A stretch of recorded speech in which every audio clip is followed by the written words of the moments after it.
HAS350 has provided me with a deeper understanding of the social determinants of health that influence Aboriginal and Torres Strait Islander people's well-being. Growing up on Kamilaroi land in the rural town of Tamworth, where approximately 12.8% of the population identifies as Aboriginal or Torres Strait Islander, I've been aware of the many inequities experienced by Indigenous Australians. However, before undertaking this subject, I often viewed these disparities as isolated issues rather than outcomes of broader historical and systemic processes. This subject challenged me to critically reflect on my own assumptions and recognise the ongoing impacts of colonisation, intergenerational trauma, and structural disadvantage. It has strengthened my understanding that improving health outcomes requires addressing the underlying social determinants that shape people's lives. A topic that had a great impact on my thinking was Indigenous people in the criminal justice system. Darren Parker, a Ngunnawal man and PhD candidate at Melbourne Law School, stated that it is an abhorrent issue that there are approximately 450 Indigenous children in detention across Australia every night. Learning that Aboriginal and Torres Strait Islander peoples account for 37% of Australia's prison population was confronting and prompted me to reflect on why these inequities continue to exist. Prior to this subject, I understood that Indigenous Australians were overrepresented in the justice system, but I had not fully considered the extent to which incarceration is linked to other social determinants of health. Through the lectures, readings, and tutorials, I came to realise that imprisonment cannot be separated from factors such as educational disadvantage, unemployment, housing insecurity, poverty, disability, and substance abuse. This challenged my previous belief that the criminal justice outcomes are primarily the result of individual choices. Instead, I now understand that many people enter the justice system after experiencing multiple layers of social disadvantage throughout their lives. As a future health professional, this topic has highlighted the importance of viewing patients within the context of their lived experiences rather than focusing on solely individual behaviours. I was particularly interested in culturally responsive approaches such as circle sentencing and the Children's Koori Court. These initiatives recognise the importance of culture, community, and self-determination in addressing offending behaviours and reducing recidivism.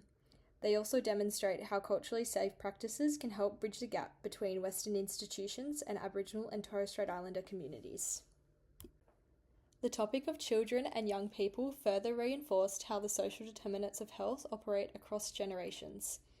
The seminars and readings displayed how educational disadvantage, contact with the justice system, and limited access to culturally safe services can shape health and well-being from an early age. This topic resonated strongly with me because it connected directly to experiences within my own community. One aspect that stood out was the importance of youth-led community-based initiatives, such as the Youth Koori Council. Learning about these programs caused me to reflect on my own involvement with the youthie in Tamworth. As a former member of the Tamworth Youth Council, I volunteered at cultural events and Indigenous-led activities during Youth Week. At the time, I viewed these activities as opportunities for community engagement. However, this subject has helped me recognise their broader significance. I now understand that culturally safe spaces are protective factors that support identity, belonging, cultural connection, and resilience among Aboriginal and Torres Strait Islander young people. This topic also encouraged me to reflect on the importance of representation and inclusion. I was particularly interested in discussions surrounding the need for culturally safe programs for women, girls, people with disabilities, and members of the LGBTIQA+ community. These discussions highlighted that health equity cannot be achieved through a one-size-fits-all approach.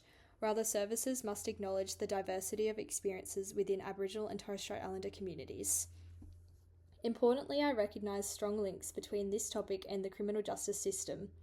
Children who experience educational disadvantage, poverty, unstable housing, or disconnection from culture may face increased risks of poorer health outcomes and justice system involvement later in life.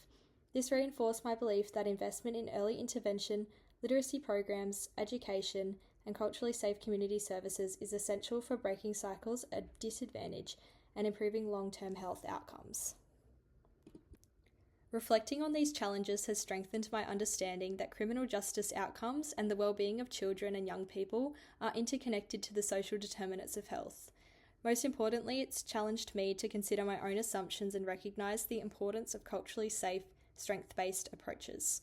As a future health professional, I will apply this knowledge by considering the broader social, cultural, and historical contexts that influence Aboriginal health, advocating for equitable and culturally responsive care for Indigenous peoples.